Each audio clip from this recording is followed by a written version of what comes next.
Hello friends, Vishnu Shalini latest review. രാഘവേട്ടനാണെങ്കിൽ പിള്ളയെ വിളിച്ചോണ്ട് വീട്ടിലോട്ട് വന്നിരിക്കുവാണ്. ആ വീടും പരിസരമൊക്കെ രാഘവേട്ടൻ ഇങ്ങനെ നോക്കുവാണ്.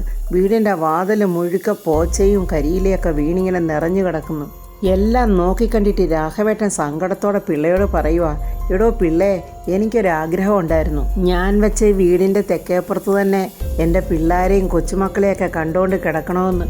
പക്ഷേ അതൊന്നും ഇനി നടക്കില്ലല്ലോടോ പിള്ളേ. ഇന്നല്ലെങ്കിൽ നാളെ ഇതിന് അവകാശിയും വരും. സങ്കടമൊന്നും ഇല്ലടോ, പക്ഷേ ഉള്ളിൻ്റെ ഉള്ളിലൊരു വിങ്ങലുണ്ട്. അത് ഈ വീട് നഷ്ടപ്പെടുമെന്ന് ഓർത്തിട്ടല്ല, ഈ വീട് വെക്കാൻ വേണ്ടി ഞാൻ പെട്ട കഷ്ടപ്പാടുകൾ ഓർത്തിട്ടാ. ഇതൊന്നും അല്ലായിരുന്നോ പിള്ളേ പണ്ടത്തെ വീട്. 2 മുറിയും ഒരു അടുക്കളയും പിന്നെ മുൻവശത്തൊരു സിറ്റ് ഔട്ടും. ആ വീടിനൊരു അരമതിലുണ്ടായിരുന്നു. ആ അരമതിലിൻ്റെ മണ്ടയ്ക്കോട്ട് ഇങ്ങനെ കാലൊക്കെ പൊക്കി വെച്ച് ഇങ്ങനെ കിഴക്കോട്ട് നോക്കി ഒരേ ഒരു ഇരിപ്പ. എന്തോ ഒരു സന്തോഷമാണെന്നറിയോ. ഒരു ദുഃഖമില്ല, ആവലാതിയില്ല, ഒരു ടെൻഷനുമില്ല. ആ ഇരിപ്പ് പിന്നെ എപ്പോഴാണ് അവസാനിക്കുകയെന്നറിയാവോ? ഫാമ വന്ന് വഴക്ക് പറയുമ്പോഴാണ്. അതൊക്കെ ആയിരുന്നടോ ഒരു ജീവിതം. അന്ന് വലിയ സാമ്പത്തികമൊന്നും ഇല്ലായിരുന്നു, പക്ഷേ മനസമാധാനം ഉണ്ടായിരുന്നു. എന്തുവാണെങ്കിലും പരസ്പരം സംസാരിച്ചിരുന്നു. അതുകൊണ്ടന്ന് തീരുമാനങ്ങളൊക്കെ ഒന്നിച്ചായിരുന്നു. പിന്നീട് അങ്ങോട്ട് വീടായി, കാറായി, വീട്ടിലാളായി, അങ്ങനെ എല്ലാം വന്നു കഴിഞ്ഞപ്പോൾ സംസാരവും കുറഞ്ഞു. അങ്ങനെ തീരുമാനങ്ങളൊക്കെ എടുക്കുന്നത് ഫാമ തന്നായി. എൻ്റെ റോളോ കാശുണ്ടാക്കുന്ന വെറും ഒരു യന്ത്രമായി മാറി. എവിടെയും ചതി പറ്റിയതേ ഒറ്റയ്ക്കുള്ള ഫാമയുടെ തീരുമാനം തന്നെയായിരുന്നു. എൻ്റെ ജോലി തിരക്കുകൊണ്ട് ഫാമയുടെ ഉത്തരവാദിത്തങ്ങൾ കൂടി. അവസാനം ഫാമ എന്നെ ഭരിക്കാൻ വരെ പ്രാപ്തയായി. അങ്ങനെ ഞാൻ തന്നെ എല്ലാ കാര്യങ്ങളിൽ നിന്നും ഒതുങ്ങി എനിക്ക് തന്നെ ഞാനൊരു ഭാരമായി മാറി. വീട്ടിലെ ഭരണം പെണ്ണുങ്ങൾ ഏറ്റെടുത്താലേ ചില കുഴപ്പങ്ങളൊക്കെ ഉണ്ടാകുമെന്ന് പറയാറുണ്ടല്ലോ പിള്ളേ. അതെന്താണ്? നാരി ഭരിച്ചിടം നാരകം നട്ടിടം, രണ്ടും മുടിയുവെന്ന. അതുതന്നാടോ പിള്ളേ എൻ്റെ ജീവിതത്തിലും സംഭവിച്ചത്. കൈവിട്ടുപോയ ജീവിതം കയ്യെത്തിപ്പിടിക്കാമെന്ന് വെച്ചാലോ, ദാണ്ട് എൻ്റെ കൈക്ക് അനക്കമില്ലാതെയായി. പിന്നെ പോകുന്ന പോലെ അങ്ങ് പോട്ടെന്ന് ഞാനും അങ്ങ് തീരുമാനിച്ചു. ആ പോക്കാണെങ്കിലോ എല്ലാം കൊണ്ടങ്ങ് പോവുകയും ചെയ്തു. സങ്കടത്തോടെ രാഘവേട്ടൻ പറയുവാണ്, എല്ലാത്തിനും ഒരു യോഗം വേണം പിള്ളേ. യോഗമില്ലാത്തവൻ ഇങ്ങനെ കഥകളൊക്കെ പറഞ്ഞിങ്ങനെ ഇരിക്കത്തേ ഉള്ളൂ. ചില അവസരങ്ങളിൽ ദൈവം ഇങ്ങനെയാ സാറേ. ചിലപ്പോൾ നമുക്കൊക്കെ പരിഹരിക്കാവുന്ന പ്രശ്നമേ ഉള്ളായിരിക്കും. എന്നാലും ദൈവം തരുന്നതൊക്കെ നമുക്ക് അനുഭവിച്ചല്ലേ പറ്റൂ. എടോ പിള്ളേ, എനിക്ക് ഈ വീട് നഷ്ടപ്പെടേ വേദനയല്ലായിരുന്നു, ഒരു തരം മരവിപ്പായിരുന്നു. എൻ്റെ അച്ഛൻ്റെ ഇഷ്ടമേ ഞാൻ തറവാട്ടിൽ തന്നെ താമസിക്കണമെന്നായിരുന്നു. അത് വകവയ്ക്കാതെയാടോ ഞാൻ ഇവിടെ ഒന്ന് ഷെഡ് കെട്ടിയത്. അച്ഛൻ്റെ സഹായമില്ലാതെയാ ആദ്യത്തെ വീടിന് തറക്കല്ലെടുത്തത്. അന്നാണെങ്കിലേ വണ്ടിയും കാറും ഒന്നും ഇങ്ങോട്ടെങ്ങും വരത്തില്ല. എല്ലാം തലച്ചുമടയെ വെച്ച് വേണം ഇങ്ങോട്ട് എത്തിക്കാൻ. കണ്ണീന്ന് പൊന്നീച്ച പറഞ്ഞിട്ടുണ്ടോ പിള്ളേ.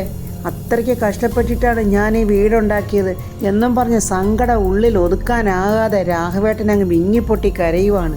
എന്നിട്ട് എന്നോടൊരു വാക്ക് ചോദിക്കാതെ, എൻ്റെ വാക്കിനൊരു വിലയും കൊടുക്കാതെ ഫാമ ഇതെല്ലാം ഉപേന്ദ്രൻ്റെ മുന്നിൽ അടിയറ വെച്ചില്ലേ. എന്നിട്ടിപ്പോൾ എന്തായടോ പിള്ളേ?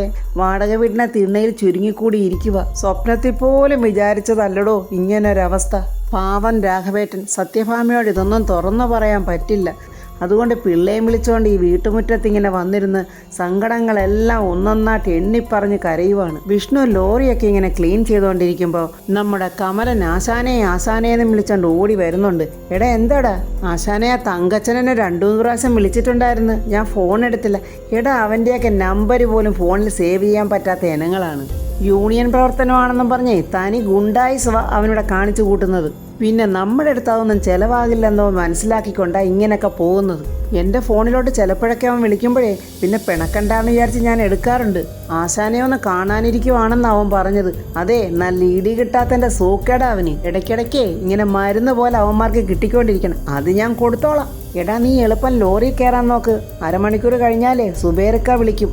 എടാ നമുക്കങ്ങ് തോട്ടത്തിമല എത്തേണ്ടതാ. ചരക്ക് അവിടുന്ന് എടുക്കേണ്ടത്. നീ അങ്ങ് മറന്നോ? അവരെങ്ങനെ ലോറിയിലോട്ട് കയറാൻ നോക്കുമ്പോൾ തങ്കച്ചനും കൂട്ടരും കൂടെ വരുന്നുണ്ട്. ആശാനെ, ഇപ്പം സമയം ഒട്ടുമില്ല, അലമ്പിനൊന്നും നിൽക്കണ്ട, ഒതുക്കത്തിലങ്ങ് പറഞ്ഞു വിട്ടാൽ മതി അവരെ. തങ്കച്ചനും കൂട്ടാളികളും കൂടെ വന്ന ആ വരവ് പോലല്ല സംസാരം. വളരെ ഭവ്യതയോടെ, ആശാൻ്റെ ഒരു സഹായം ഞങ്ങൾക്ക് വേണം. വിഷ്ണു പറയുക. അതെ, ഈ സഹായം എന്നൊക്കെ പറഞ്ഞാലേ എനിക്കിപ്പോൾ ഉടനെ ഓട്ടമുള്ളതാണ്. ആശാനെ ഒരു 2 മിനിറ്റ് മതി. ആശാന് പറ്റിയില്ലെങ്കിൽ അങ്ങ് വിട്ടേക്ക്. അപ്പോൾ വിഷ്ണു മനസ്സിൽ പറയുക, എന്തോ ഉടായ്പിനുള്ള പരിപാടിയാണ്. നമുക്കെല്ലാവർക്കും ഗുണമുണ്ടാകുന്ന ഒരു കാര്യമാണ്. കുറച്ച് കാശ് കിട്ടുന്ന ഏർപ്പാടാ. അതുകൊണ്ടാണ് ഞാൻ ഈ പരിപാടിക്ക് ആശാന്റെ പേരൂടെ പറഞ്ഞത്. ആശാൻ ഇങ്ങനെ കുടുംബമായിട്ടൊക്കെ വന്ന് താമസിക്കുമ്പോഴേ അതിൻ്റെതായ പ്രാരാബ്ദങ്ങളും പ്രശ്നങ്ങളൊക്കെ എനിക്കും അറിയാവുന്നതല്ലേ. നമ്മൾ തമ്മിൽ പരസ്പരം വഴക്കിടുകയോ അടിവെക്കുകയോ ഒക്കെ ചെയ്യും. പക്ഷെ 10 പുത്തൻ വരുമെന്നറിഞ്ഞപ്പോഴേ നമ്മൾ നമ്മുടെ ചങ്കുകളെയൊക്കെ അങ്ങ് അടുപ്പിക്കും. വിഷ്ണു പറയുക, തങ്കച്ചൻ ഇത്രയും നേരം എന്തൊക്കെയോ പറഞ്ഞ് ഇപ്പോഴും വന്ന കാര്യം എന്താന്ന് പറഞ്ഞില്ല. ആശാനെ, ഞാനത് പറയുമ്പോൾ ആശാൻ ശോഭിക്കരുത്. അതങ്ങനെ അങ്ങൊരു സ്പിരിറ്റായിട്ട് അങ്ങ് എടുത്താൽ മതി. അല്ല, കുറേ നേരം കൊണ്ട് സ്പിരിറ്റ് എന്ന് പറയുന്നല്ലോ. സ്പിരിറ്റ് കടത്താനാണോ? ആശാൻ കൊള്ളാവല്ലോ, പെട്ടെന്ന് അങ്ങ് പിടിച്ചെടുത്തല്ലോ. ആശാൻ ഈ പണി മുൻപും ചെയ്തിട്ടുണ്ടില്ലേ? ഈ പണിയെന്ന് മാത്രമല്ല, പല പണിയും ചെയ്തിട്ടുണ്ട്. പക്ഷേ ഒരാളെ ഇതുവരെ ഞാൻ കൊന്നിട്ടില്ല.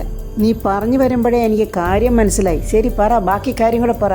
അതെ, തേനീന്നാ സാധനം വരുന്നത്. 10 ലിറ്ററിൻ്റെ 500 കന്നാസുണ്ട്. ഒറ്റാൻ ധൈര്യമില്ലാത്ത 3-4 ഡ്രൈവർമാർ ഇപ്പം നമ്മളോടൊപ്പം കൂടിയിട്ടുണ്ട്. ആശാനും കൂടെ അവരോടൊപ്പം ഉണ്ടെങ്കിൽ അവർക്കൊരു ധൈര്യമാവും.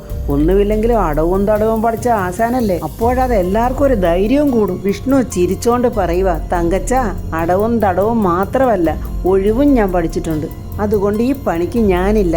തങ്കച്ചനറിയാവോ, ഈ വണ്ടി എനിക്ക് തന്ന ഒരാളുണ്ട്. ഞാൻ ദൈവത്തെ പോലെ കാണുന്ന ഒരാൾ. അദ്ദേഹത്തോട് എനിക്ക് നീതി കാണിച്ചേ പറ്റൂ. അതുകൊണ്ട് ഞാനിത് ചെയ്യില്ല. ആശാനെ, നമ്മൾ ഈ ചെയ്യുന്നത് ഒരു കുഞ്ഞുപോലും അറിയില്ല. പിന്നീടാണോ സുബൈർക്ക, ആശാനെ കാര്യങ്ങൾ നടത്തിക്കൊടുത്താൽ ലക്ഷങ്ങൾ നമ്മുടെ അക്കൗണ്ടിൽ വന്ന് വീഴും. ആശാന്റെ പ്രശ്നങ്ങളൊക്കെ അതോടങ്ങ് തീരും. എൻ്റെ പ്രശ്നങ്ങളൊക്കെ ഞാൻ തന്നെ തീർത്തോളാം. എന്നാലും അന്നം തരുന്നവരെ ചതിക്കാൻ എനിക്കാവില്ല. അതുകൊണ്ട് തങ്കച്ചൻ പൊയ്ക്കോ. അത് കേട്ടിട്ട് തങ്കച്ചൻ്റെ കൂടെ വന്ന് ഒരുത്തൻ പറയാം, അതെ, ഞങ്ങളെ നേതാവിനെ ഇതുവരെ ആരും പേരെടുത്ത് വിളിച്ചിട്ടില്ല. ഇതുവരെ ഞങ്ങളിതൊക്കെ കേട്ട് നിന്നതേ നിന്നെക്കൊണ്ട് എന്തെങ്കിലും ഉപകാരം ഉണ്ടെന്ന് വിചാരിച്ചിട്ടാ. എടാ, നേതാവിനെ പോലെ തന്നെ ആണല്ലോ അണികളും. ഞാനിപ്പോൾ കൂടെ നിന്നിരുന്നെങ്കിലേ അപ്പനെ പോയി എടാന്ന് വിളിച്ചാലും കുഴപ്പമില്ല. ഇതിപ്പം ഞാൻ കൂടെ നിൽക്കാത്തത് കൊണ്ടോ തങ്കച്ചാന്നുള്ള വിളിക്കിപ്പോൾ കുഴപ്പമായി. അപ്പോൾ ശരി നേതാവേ, ഞങ്ങൾക്ക് കുറച്ച് പോയിട്ട് ധൃതിയുണ്ട് എന്നിങ്ങനെ പറയുമ്പോൾ അത്രയും നേരം പൂച്ചയെ പോലെ നിന്ന് സംസാരിച്ച തങ്കച്ചൻ്റെ ഭാവം അങ്ങ് മാറി. അപ്പം നേരെ ചൊവ്വേ നിന്നോടൊരു കാര്യം പറഞ്ഞാൽ നീ കേൾക്കത്തില്ല. അധിക നാളെ നിൻ്റെ ഈ കൈകൊണ്ട് നീ വളയം പിടിക്കത്തില്ല. കണ്ടോ, ഇത്രയും നേരം ആശാനെ എന്ന് വിളിച്ച വിളി കൊണ്ട് വിളിക്കുന്നത് കണ്ടോ? അതുകൊണ്ട് ആശാൻ എളുപ്പം അങ്ങ് പൊയ്ക്കോ. ഇപ്പം ഭീഷണിയായി, അടുത്തത് ഇനി തല്ലാകും. ഞങ്ങൾക്ക് പോയിട്ട് കുറച്ച് ധൃതിയുണ്ട്. എന്നാൽ ഇപ്പം നീ പൊയ്ക്കോടാ. ഈ തങ്കച്ചൻ്റെ വാക്ക് ധിക്കരിച്ചുകൊണ്ട് അധിക നാൾ നീ ഇവിടെ കിടന്ന് വിലസാന്ന് വിചാരിക്കണ്ട. ഈ പണി പൂട്ടിക്കാനുള്ള പൂട്ട് ഞാൻ പണിയിപ്പിക്കുന്നുണ്ട്. വിഷ്ണു കളിയാക്കി ചിരിച്ചോണ്ട് പറയുക, ആ പൂട്ടിന് കള്ളത്താക്കോൽ പണിയിക്കുന്ന കാര്യം ഞാൻ ഏറ്റു എന്നും പറഞ്ഞ് വിഷ്ണുവും കമലനും കൂടെ ലോറി ഓടിച്ചങ്ങ് പോയി. കമലൻ ലോറിയിൽ പറയുക, ആശാനെ, അങ്ങനെ അവനെ പിണക്കണ്ടായിരുന്നു. ഏത് തറ വേല വേണമെങ്കിലും അവൻ കാണിക്കും. എടാ, ഈ പണി ജീവിതകാലം മുഴുക്കം നമ്മൾ എടുത്തേക്കാൻ ആർക്കും വാക്ക് കൊടുത്തിട്ടില്ലല്ലോ. ചെയ്യുന്നിടത്തോളം കാലം സത്യസന്ധമായി തന്നെ ചെയ്യും. രാഘവേട്ടനാണെങ്കിൽ വീണ്ടും വീട്ടിലിരുന്ന് പദം പറച്ചിലും കരച്ചിലും തന്നെ. എടോ, ഈ തെങ്ങ് ഞാൻ കൊണ്ടുവച്ചതാടോ. അച്ഛൻ അറിയാതെ അമ്മ എടുത്തു തന്ന തയ്യ. എടോ പിള്ളേ, ഞാൻ എൻ്റെ അവസാന ആഗ്രഹം പോലെ തന്നോടൊരു കാര്യം ആവശ്യപ്പെട്ടിരുന്നു. താനതെനിക്ക് സാധിച്ചു തരാമെന്നും പറഞ്ഞിട്ടുണ്ടായിരുന്നു. എൻ്റെ രാഘവൻ സാറേ, അതിനുള്ള ഏർപ്പാടൊക്കെ ഞാൻ ഉണ്ടാക്കിയിട്ടാണ് ഇങ്ങോട്ട് കൊണ്ടുവന്നത്. ഞാനിപ്പോൾ അവനെ വിളിക്കാം, ആൾ വന്നിട്ടുണ്ട്. എടാ രാജേഷേ, ഈ തെങ്ങിൽ നിന്ന് നിറയെ വെള്ളമുള്ള 2 കരിക്കിനൊക്കെ ഇങ്ങോട്ട് ഇട്ടേ. എടോ, താൻ പേടിക്കണ്ടടോ, ഇതെല്ലാം എൻ്റെ മുതലാ. ഇതിൽ നിന്ന് 2 കരിക്കെടുത്തൊന്നും വച്ച് എന്ത് ഭൂകമ്പം വന്നാലും അത് ഞാനങ്ങ് തടുത്തോളാം. നീ ധൈര്യമായിട്ട് കയറിക്കോ എന്നും പറഞ്ഞ് രാജേഷിനെ അവർ തെങ്ങേ കയറ്റുന്നുണ്ട്. രാജേഷ് അങ്ങനെ 3 കരിക്കിട്ട്. പിള്ള പറയുക, അതിൽ നിന്നൊരു കരിക്ക് വെട്ടി സാറിനങ്ങോട്ട് കൊടുക്കടാ രാജേഷേ. നിറ കണ്ണുകളോടെ കരഞ്ഞോണ്ട് രാഘവേട്ടൻ ആ കരിക്ക് വാങ്ങിച്ച് കുടിക്കുവാണ്. എടോ പിള്ളേ, താനും കൂടി ഒരു കരിക്കെടുത്ത് കുടിച്ചോടോ. ഇനി കുടിക്കാൻ പറ്റിയില്ലെങ്കിലോ? കരഞ്ഞോണ്ട് രാഘവേട്ടൻ പറയുക, ഈ കരിക്ക് കുടിച്ചു കഴിഞ്ഞാൽ പിള്ളേ, ഞാൻ പിന്നെ ഇവിടെ നിൽക്കത്തില്ല. ഞാനിവിടെ നിൽക്കത്തില്ല. ഇനി നിന്നാലേ ഞാൻ കരഞ്ഞു പോകൂടോ എന്നും പറഞ്ഞ് രാഘവേട്ടൻ നിയന്ത്രണം വിട്ട് പൊട്ടിക്കരയുവാണ്. ഇത് കുടിച്ചു കഴിഞ്ഞിട്ട് ഞാൻ തിരിഞ്ഞു നോക്കാതെ അങ്ങ് നടക്കും. താൻ അതുകൊണ്ടേ എൻ്റെ പിന്നാലെ ഇങ്ങ് നടന്നു വന്നേക്കണേ. എൻ്റെ മനസ്സ് തകർന്നിട്ടാടോ ഞാനിവിടുന്ന് പോകുന്നത്. ആരുടെയും കരളരിയിക്കുന്ന ഒരു രംഗമാണ് രാഘവേട്ടൻ്റെ ആ കരച്ചിലും പദം പറക്കലും എല്ലാം. സത്യഭാമയാണെങ്കിൽ അടുക്കളയിൽ തകർത്ത് പിടിച്ച് വെട്ടുകേക്കുണ്ടാക്കുവാണ്. ആ സമയത്ത് പൊന്നിയാണെങ്കിൽ വെളിയിൽ കിടന്ന് സത്യാമ്മയെന്ന് വിളിക്കുക. ദാ വരുന്ന പൊന്നി എന്നും പറഞ്ഞ് സത്യഭാമ വന്ന് കതവ് തുറക്കുമ്പോൾ, പൊന്നി, എന്താ പൊന്നി ഇത്ര നേരത്തെ ഇങ്ങ് പോന്നേ? അതേ, ഒരാളെ കിട്ടിയിട്ടുണ്ട്. ആരെയാ? ഇങ്ങോട്ട് കയറി വന്നേ എന്ന് പറഞ്ഞ് നോക്കുമ്പോൾ നമ്മുടെ ശാന്തയാണ്. സത്യാമ്മയ്ക്ക് ഇത് ആരാന്ന് മനസ്സിലായോ? ഞാൻ എവിടെയോ കണ്ടിട്ടുണ്ട്, നല്ല ഓർമ്മ വരുന്നുണ്ട്. പക്ഷെ ആരാന്ന് അങ്ങോട്ട് മനസ്സിലാകുന്നില്ല. സത്യാമ്മേ, ഇത് ശാന്തേച്ചി, ശാരദാമ്മയുടെ കുടുംബശ്രീ ഹോട്ടലിലെ മെയിൻ കുക്കാ. സത്യഭാമയുടെ അഹങ്കാരത്തിന് ഒരു കുറവില്ല. സത്യഭാമ പെട്ടെന്ന് ആ ചെയർ അങ്ങോട്ട് വലിച്ചിട്ട് പഴയ പ്രൗഢിയോടിരുന്നിട്ട് പറയും, ഓ ശാരദാമ്മയുടെ ജോലിക്കാരി. വെറും ജോലിക്കാരിന്ന് പറയാൻ പറ്റില്ല സത്യാമ്മേ. ശാരദാമ്മയോടൊപ്പം ആ കുടുംബശ്രീ ഹോട്ടൽ ഈ നിലയിലെത്താൻ തോളോട് തോളൊപ്പം ഞാനും നിന്നതാ. എന്നിട്ടാ ഇപ്പം ഒരു കാര്യമില്ലാത്ത കാര്യത്തിന് എന്നെ വഴക്ക് പറഞ്ഞ് അവിടെ നിന്ന് ഓടിച്ചു വിട്ടത്. സത്യഭാമ ശാന്തയെ ഇങ്ങനെ വല്ലാതൊരു നോട്ടം നോക്കുന്നുണ്ട്. ഈ കഥ സത്യഭാമ വിശ്വസിച്ചോ ഇല്ലയോ എന്നറിയില്ല.